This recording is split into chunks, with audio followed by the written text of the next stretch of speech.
let's talk about one of my favorite people, my favorite call-ups from NXT.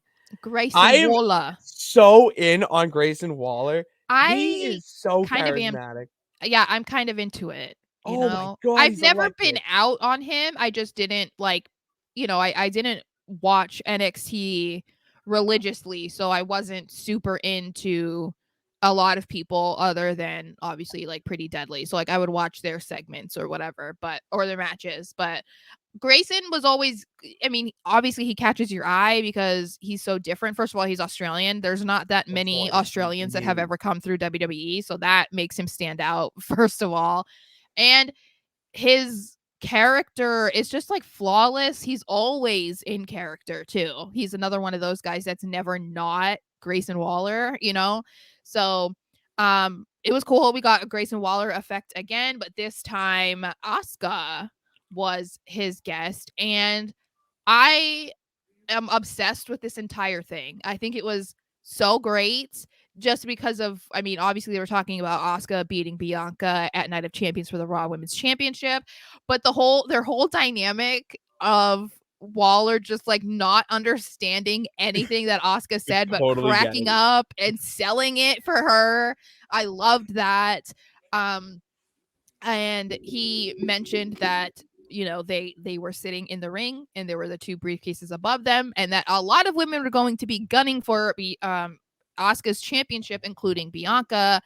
And that was when the women just started to come out. So first we get Io Sky, who comes out. Her and Asuka go back and forth in Japanese, whatever they were saying. I haven't found a translation, so I'm not sure yet, Do you but like that they I don't wanna stop you here, but, like, do you like that they did that and went in Japanese and they didn't make them talk in English? yes, I like it because that's who they are, like Authentic. that's their background, and I don't have to understand what they're saying to like take a guess at what they're saying or to be entertained. Like I'm entertained and I want to see them in a match anyway because that would be absolute fire. So I don't mind it at all. I don't mind.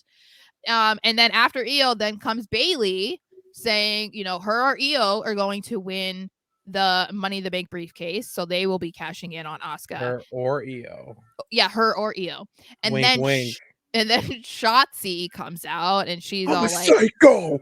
I'm a I know. psycho. She comes out and is like, who is better equipped for this match to like be hit with steel steps or whatever she was saying, the steel ladder than me? And I'm like, girlfriend, you were a hot mess last year, but that's okay. And then we got the female Sergeant Slaughter Yeah, finally. dude. Finally. It's I'm uncanny. it's Like the I mannerisms. we'll talk about the match in a second, like Lacey specifically, because I Yeah. actually have positive things to say about her. So yeah. And then after Lacey comes out and is all like blah blah blah blah, just saying that she's gonna be the champion, she deserves it, whatever. Whatever. Yeah. Then we get Zelina, who is Lacey's opponent in the matchup, and she's doing the exact same thing, saying, you guys are underestimating me. I might be the smallest, but I am the most determined, blah blah blah. And the part that I loved was Grayson's commentary to the whole thing, being like, "This is the best day of my life. Like What? I'm in the ring with all these women. Where are the others? Why let them What? all come out?"